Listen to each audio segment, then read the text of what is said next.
Sejam bem-vindos ao nosso canal. Nós queremos pedir a todos vocês, se possível, se inscrevam no nosso canal e nos ajude a crescer. Também não esqueça de deixar ao final o seu like, se gostou ou não gostou do nosso estudo.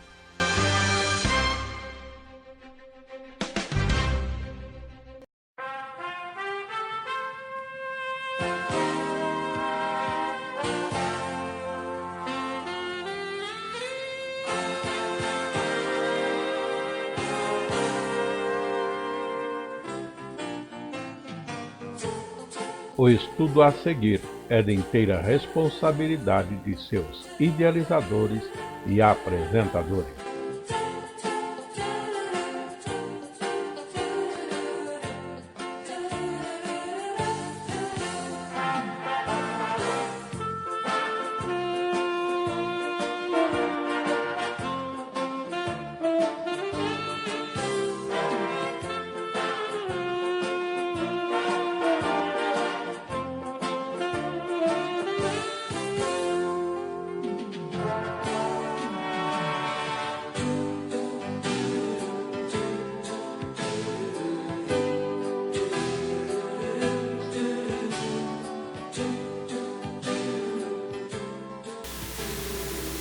Neste trimestre, no estudo da carta aos Colossenses, iniciamos hoje com a primeira lição, com o título A Igreja de Cristo em Colossos.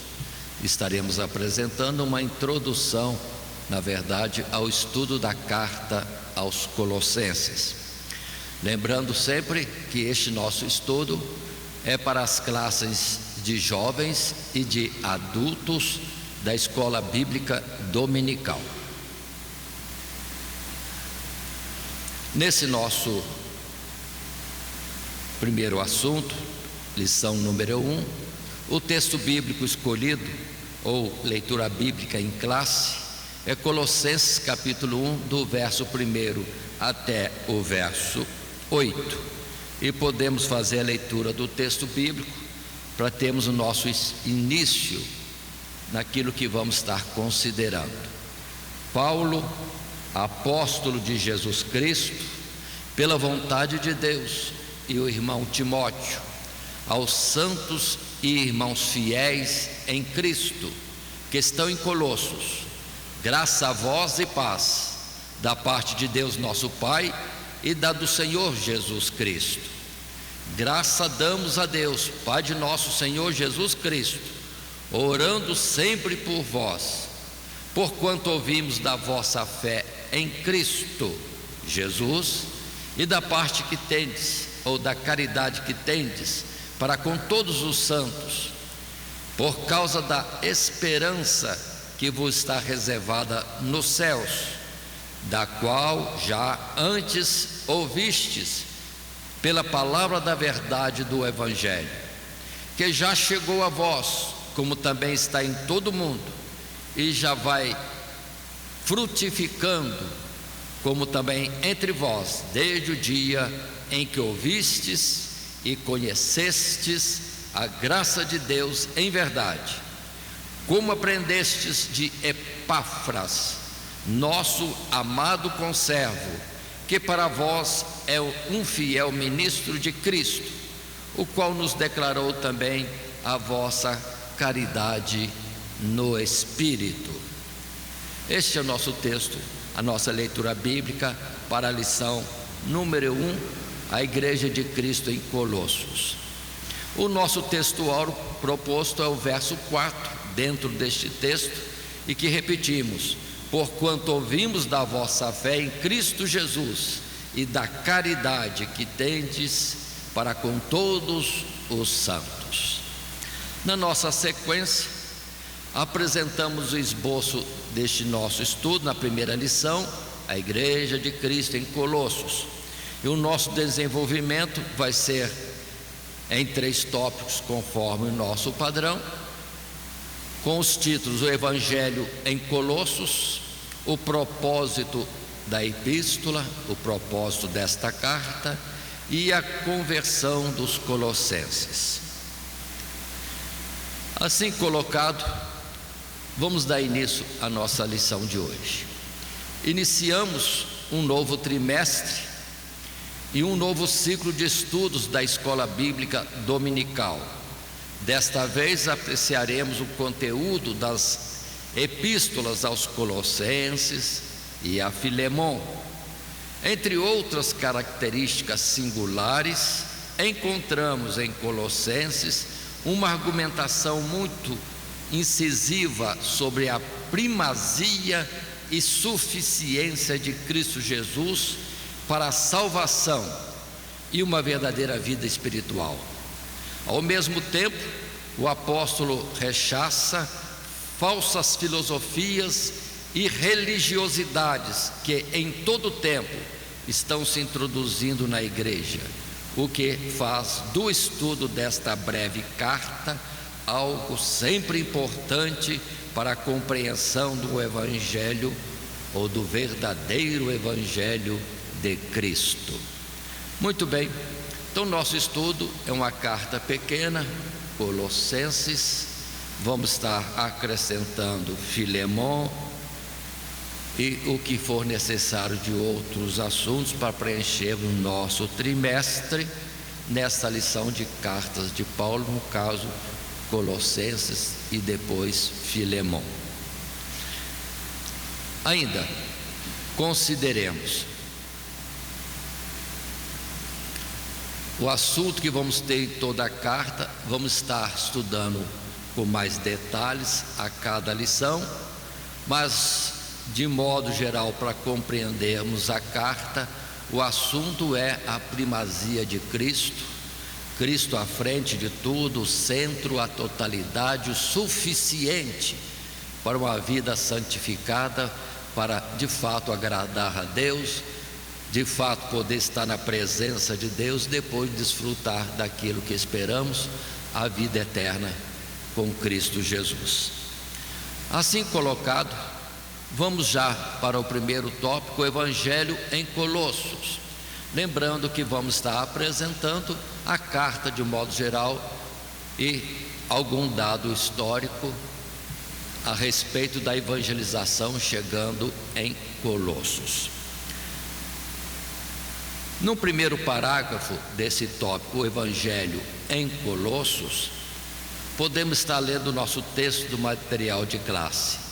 Colossos era uma cidade da província romana chamada Ásia, localizada na Ásia Menor, atualmente Turquia, vizinha às cidades de Éfeso, Laodiceia e as outras 5 cidades onde se encontravam as igrejas da Ásia citadas em Apocalipse.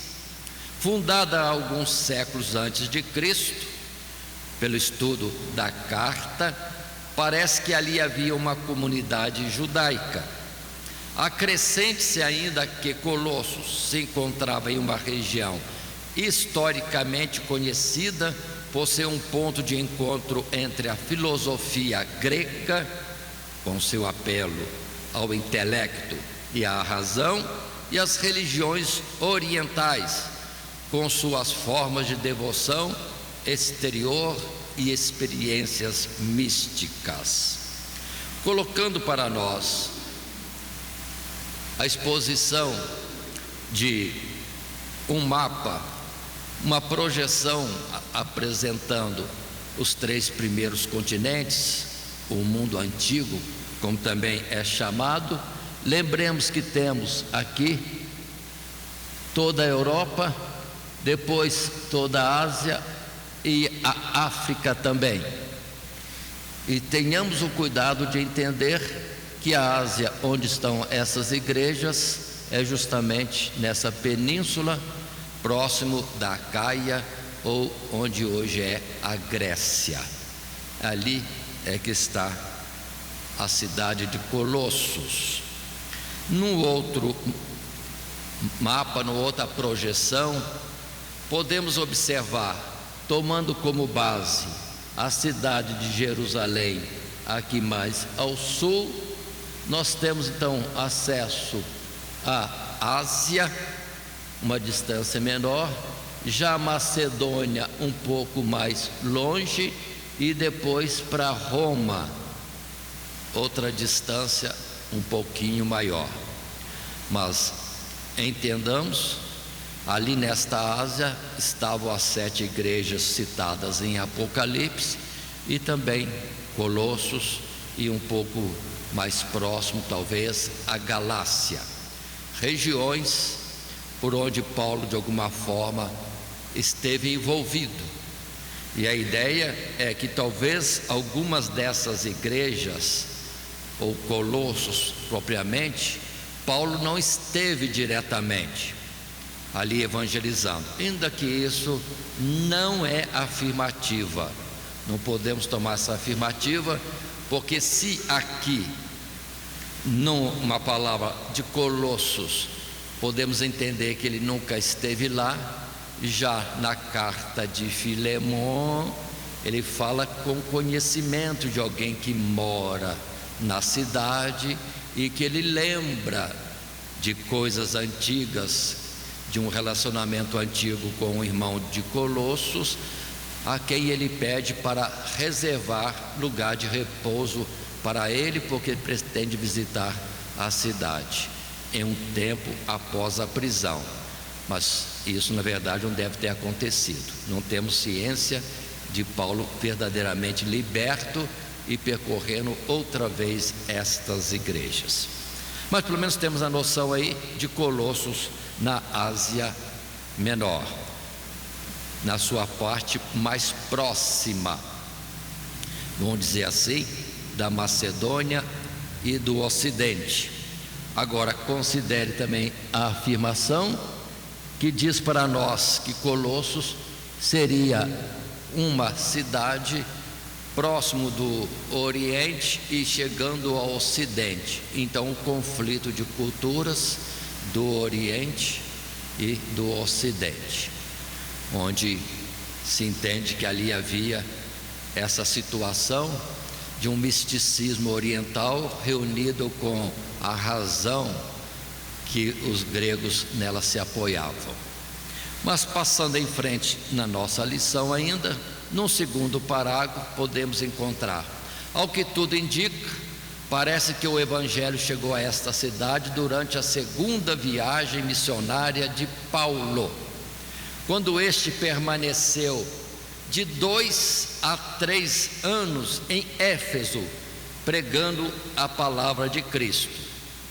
O texto bíblico em Atos 19:10 diz: e durou isto por espaço de 2 anos, de tal maneira que todos que habitavam na Ásia ouviram a palavra do Senhor Jesus, assim judeus como gregos.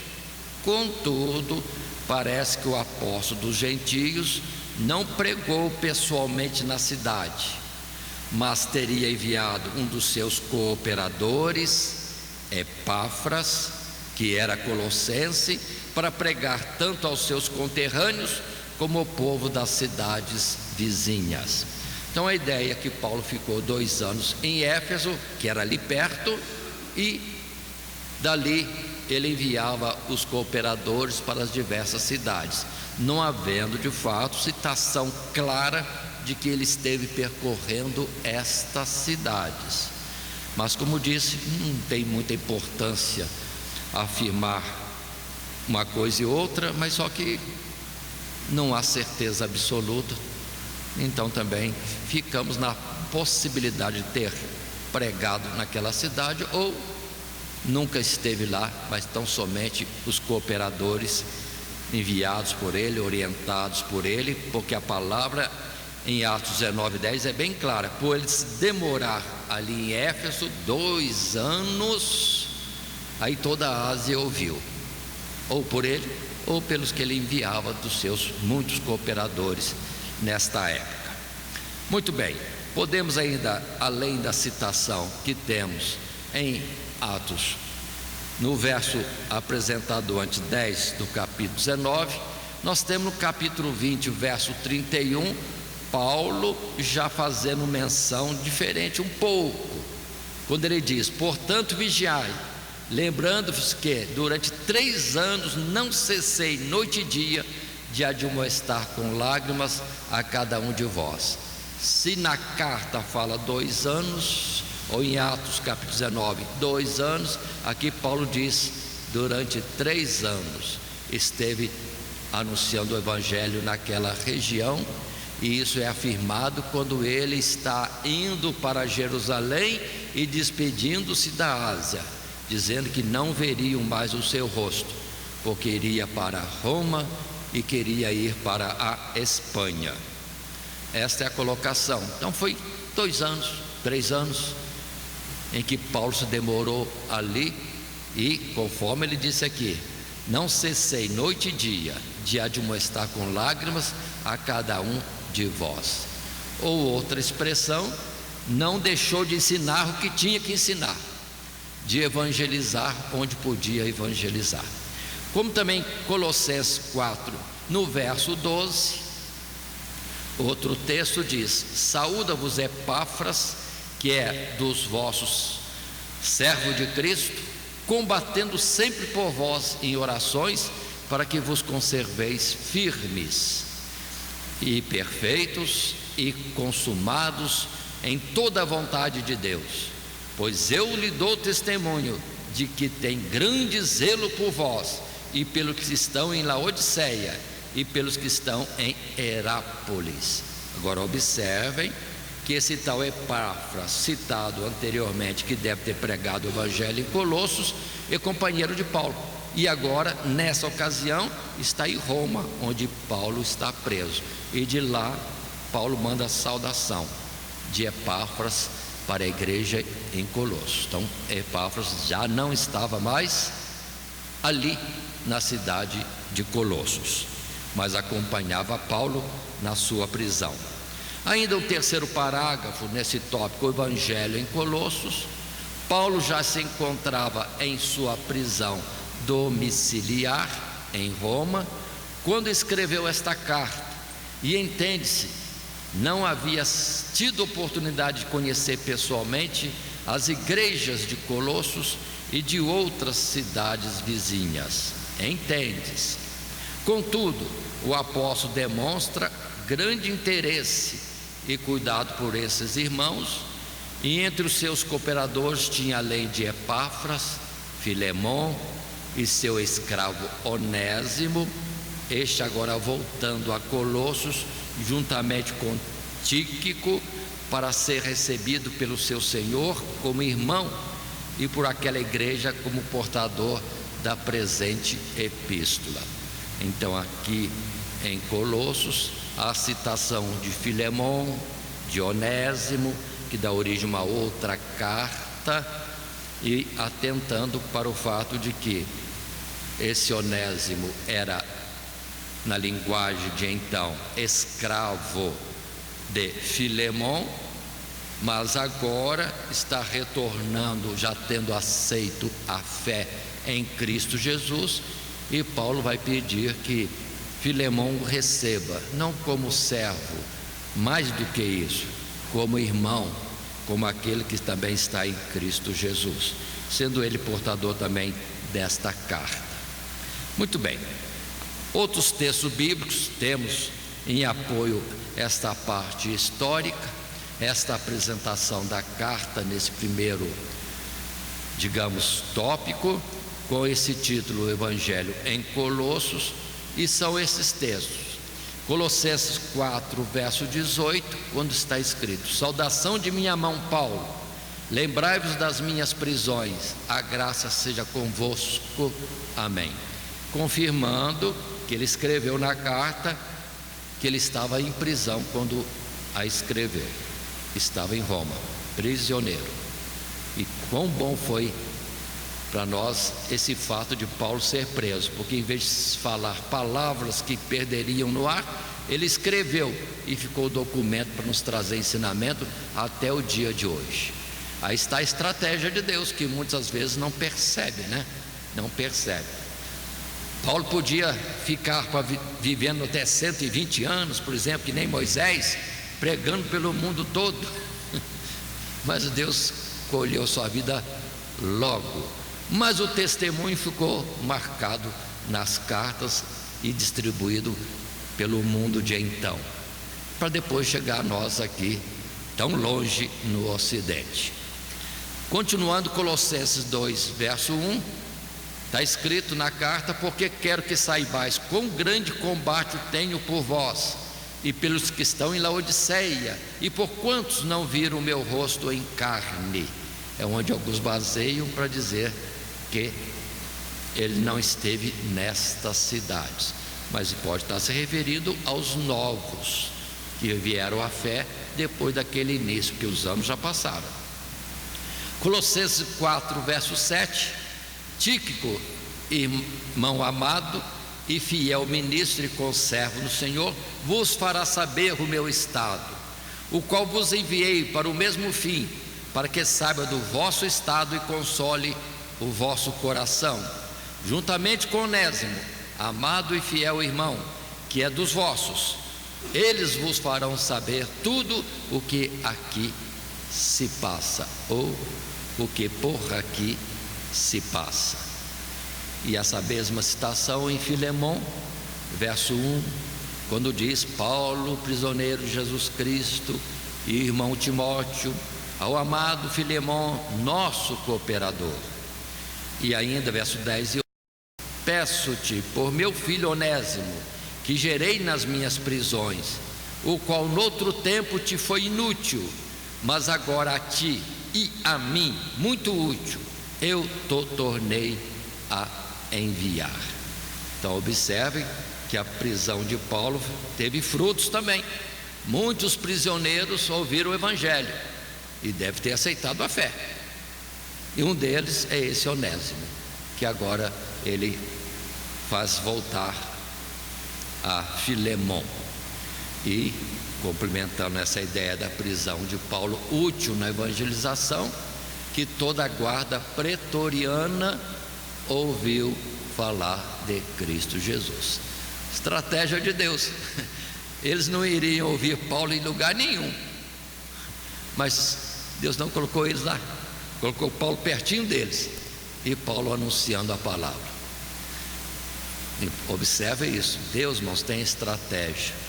Onde no nosso evangelismo nós estamos avançando, desenvolvendo, nos esforçando para o trabalho de evangelismo cada vez com mais intensidade e por vários lugares, em várias datas. Mas se a gente tiver uma direção de Deus, a gente colhe mais frutos. É como lançar a rede onde Jesus manda, aí vem cheia. Mas às vezes a gente fica lançando rede e volta vazia muitas vezes.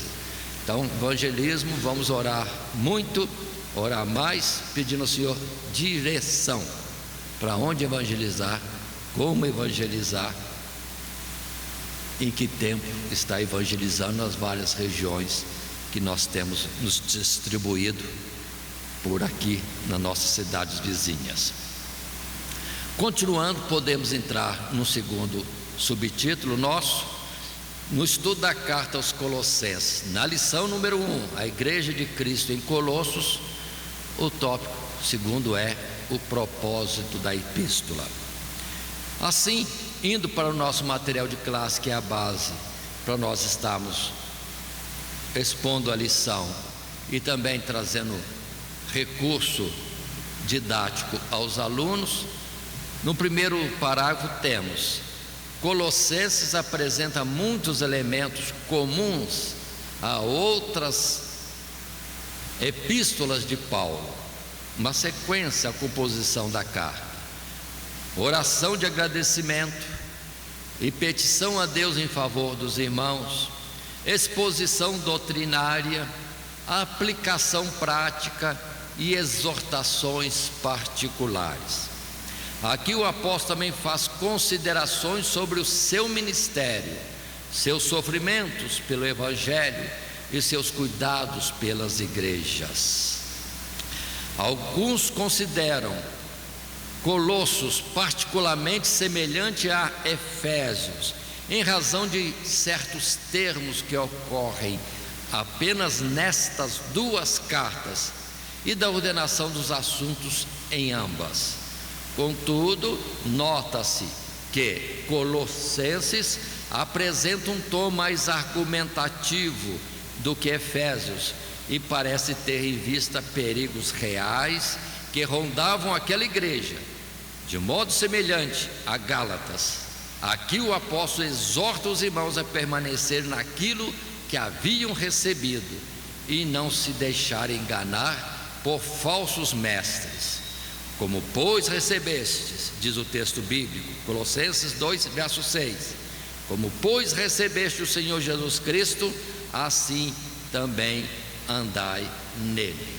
Se nós lermos de fato Colossenses, Filipenses e Efésios, parecem cartas quase que iguais, mas há pequenas diferenças. O importante é que se mostra e se reafirma coisas. E em Colossenses, de um forte, Paulo se argumenta mais nesse aspecto da primazia de Cristo e suficiência nele para todo cristão chegar aos céus. Passando em frente a um segundo parágrafo do nosso material de classe, podemos estar considerando qual a natureza exata das falsas doutrinas e práticas que Paulo está combatendo. É difícil determinar, mas podemos entender que o seu argumento principal gira em torno da pessoa do próprio Cristo, do próprio Senhor Jesus, e da sua obra perfeita para salvar e santificar os homens, tendo em vista que o apóstolo enfatiza a primazia do Senhor Jesus sobre todas as coisas e a sua suficiência para uma vida verdadeiramente espiritual e agradável a Deus.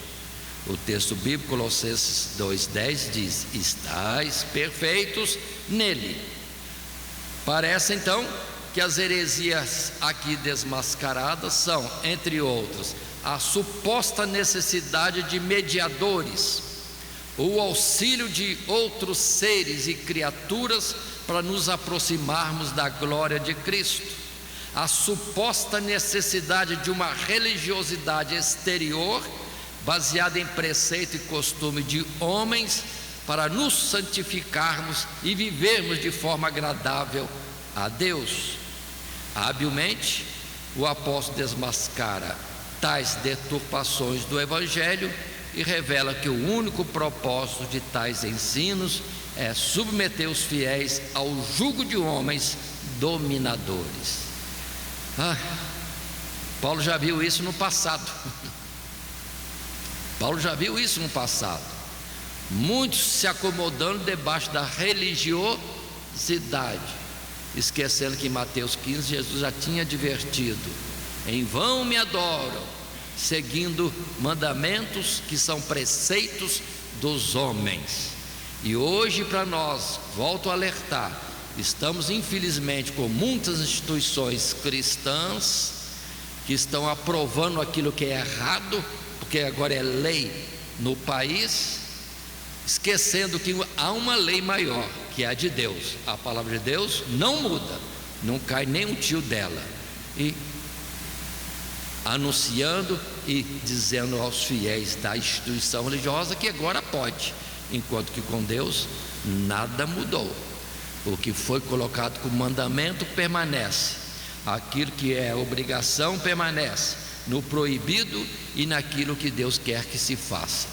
Não houve mudança em Deus, pelo que, cuidado, se acharmos que estamos com nota 10 na religiosidade, podemos estar com nota 0 diante de Deus, porque não vamos ser salvos porque a instituição religiosa colocou algumas normas e a gente obedece direitinho. Não, é por seguirmos aquilo que é preceito de Deus. Fazer a vontade de Deus é que nos salva, e não é a religiosidade. Precisamos estar atentos a isso. Temos religião aí titulado como sendo a modelo, a representatividade do cristianismo no mundo, totalmente deturpado. Atentemos isso. Quem está ouvindo, que entenda de que está se falando. É só conferir os preceitos com aquilo que está nas Sagradas Escrituras. Mais claro ainda, o segundo mandamento: não farás para ti imagem alguma, nem semelhança alguma do que está nos céus, ou na terra, ou nas águas debaixo da terra. Não te inclinarás a elas e nem as servirás. E segue o segundo mandamento. Mandamento esse que foi até arrancado por essa instituição religiosa, porque declara o erro deles diretamente. Vamos ser salvos se estivermos nesses preceitos dessa instituição? Fica a pergunta.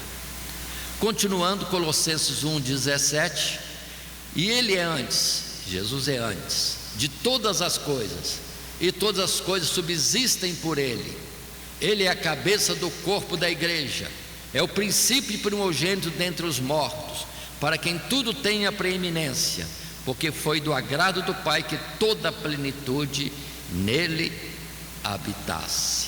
Aí é a palavra que Jesus disse: Ele é a porta, Ele é o caminho, Ele é a verdade, Ele é a vida, e ninguém vem ao Pai não ser por Ele.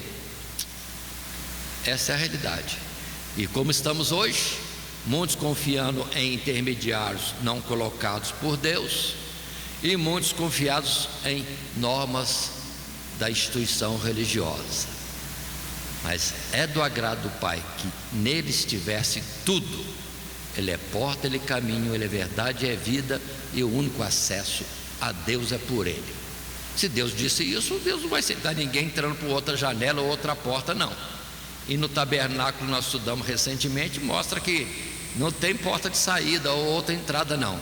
É um processo normal: sacrifício, lavagem em água e entrada no lugar santo, atravessando para o Santíssimo, que agora está aberto no véu rasgado, que fala de Cristo Jesus, cujo corpo foi rasgado por nós.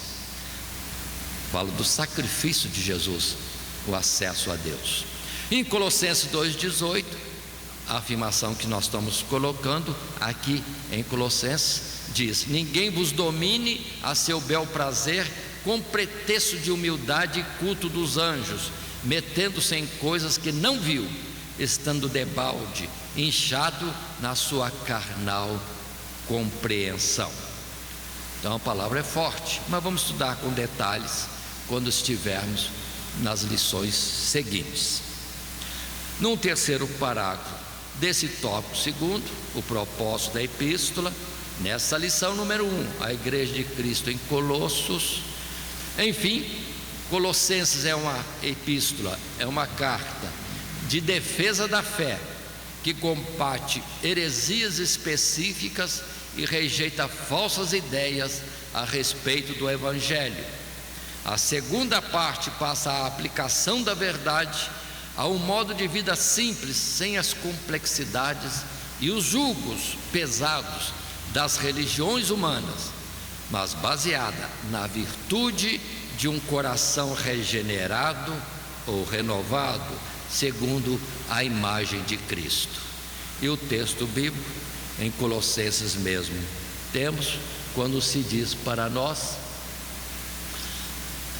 não mintais uns aos outros, pois que já vos despistes do velho homem com seus feitos, e vos vestistes do novo, que se renova para o conhecimento, segundo a imagem daquele que o criou, onde não há grego, nem judeu, circuncisão, nem circuncisão, bárbaro, cita, servo ou livre, mas Cristo é tudo em todos, onde não há denominação religiosa alguma. Observe isso, não havia uma instituição religiosa, e hoje nós temos uma variedade sem fim, variedade, infelizmente, não só de título, mas de exposições de um suposto evangelho, e que não é o evangelho, porque o evangelho é um só. Se há diversidade de colocações, de afirmações, então, se é um só, os milhares de títulos religiosos e segmentos com ideias diferentes, todos errados, porque um só é certo. Então fica duas premissas: ou todos estão errados, ou um só dos milhares é o certo. Qual é o certo? Aí eu tiro da instituição religiosa e coloco a palavra de Jesus. A tua palavra é a verdade, é a palavra de Deus acima de tudo. Então, nesse título ou nesse texto, Colossenses 3:9, uma vida regenerada, um novo homem, já com a graça de Deus, vive aquilo que Deus quer que se viva, consegue-se aprovação. Continuando na nossa lição, já um terceiro subtítulo, a conversão dos colossenses. E a continuidade, no primeiro parágrafo, diz para nós: Paulo inicia sua missiva com uma oração de agradecimento a Deus, que é também um louvor à graça de Deus que havia verdadeiramente operado entre os colossenses. E o sinal desta obra são três virtudes que afirma o apóstolo são fruto do Evangelho: fé, amor e esperança. Fé no Evangelho, ou a confissão acerca de Cristo Jesus, da realidade e eficácia da sua obra. Amor para com os santos, identificando-se e comunicando-se com aqueles que, onde quer que se encontrassem, haviam alcançado igual fé. Esperança, esperança na vida eterna, na certeza de que o presente mundo e estado de coisas passará, dando lugar a um novo mundo do qual devemos viver como que dignos. Aí está a colocação de Paulo em suas observações. O Evangelho foi alcançado pelos colossenses em três pontos básicos, simples, suficientes: fé, amor e esperança. E por causa disso mesmo, a suficiência ou a graça de Deus para viver de forma digna neste mundo, mas uma dignidade que é o modelo que há em Cristo Jesus.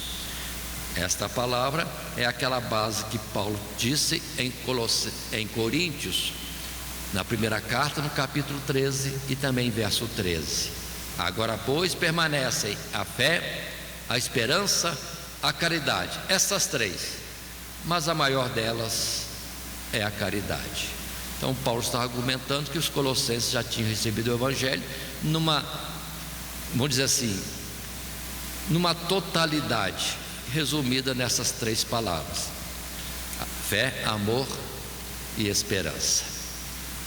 Continuando ainda, já no segundo parágrafo, Paulo havia sido inteirado acerca da conversão dos colossenses através de Epáfras, que o apóstolo reconhece ter exercido fielmente o ministério do Evangelho entre eles.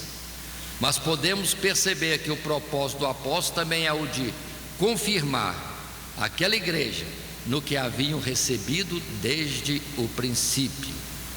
É como se ele quisesse dizer que, desde o início, através do Evangelho, eles, os colossenses, já haviam recebido tudo o suficiente para a salvação e a vida espiritual, e não precisavam de mais nada. Agora restava apenas que permanecessem firmes no Evangelho, enriquecendo-se no seu conhecimento e vivendo conforme a sua dignidade, com paciência, longanimidade e alegria. Este será então o motivo da oração que o apóstolo oferecerá a Deus, conforme estudaremos na nossa próxima lição. Por enquanto, estamos só numa introdução, falando de forma geral desta carta de Paulo aos Colossenses. Finalmente podemos estar concluindo essa nossa lição, voltando a afirmar: a Epístola aos Colossenses possui características peculiares que o tornam, ou que tornam o seu conteúdo tão importante quanto o das demais epístolas, que lhe fazem valer o seu lugar no cânon bíblico. A preocupação de Paulo aqui é a heresia que ronda a igreja e ameaça impor sobre os crentes um jugo de homens e privá-los da graça abundante que há em Cristo Jesus. Graça abundante em Cristo Jesus, que é suficiente para salvá-los e preservá-los até aquele grande dia. Portanto, iniciamos o estudo aos Colossenses e, na sequência, estaremos também estudando a carta de Paulo a Filemão. Assim, consideremos que nesta lição temos desenvolvido ou propomos desenvolver esta lição dentro desses 3 tópicos do desenvolvimento: o Evangelho em Colossos, o propósito da epístola, a conversão dos colossenses. O nosso texto áureo é a afirmativa de Paulo, testemunho de Paulo: porquanto ouvimos da vossa fé em Cristo Jesus e da caridade que tendes para com todos os santos.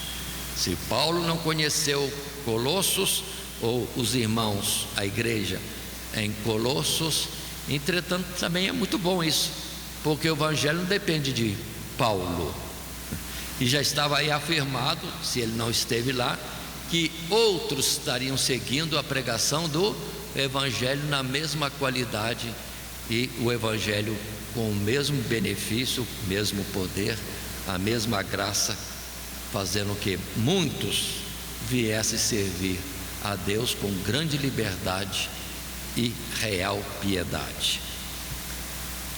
E assim encerramos nossa lição nesse primeiro trimestre de 2020, lição da Escola Bíblica Dominical destinada aos jovens e adultos, que é a carta aos Colossenses no seu princípio. Que Deus nos abençoe em Cristo Jesus. Amém. Todo dia, toda hora, muito mais prazer em ouvir. Radionet Grata Nova. O Web Rádio, a qualidade que faz a diferença, cada vez mais necessária. Rede Grata Nova de Evangelização. Acesse nosso site www.horadadecisão.com.br. Hora da Decisão, tudo junto, sem a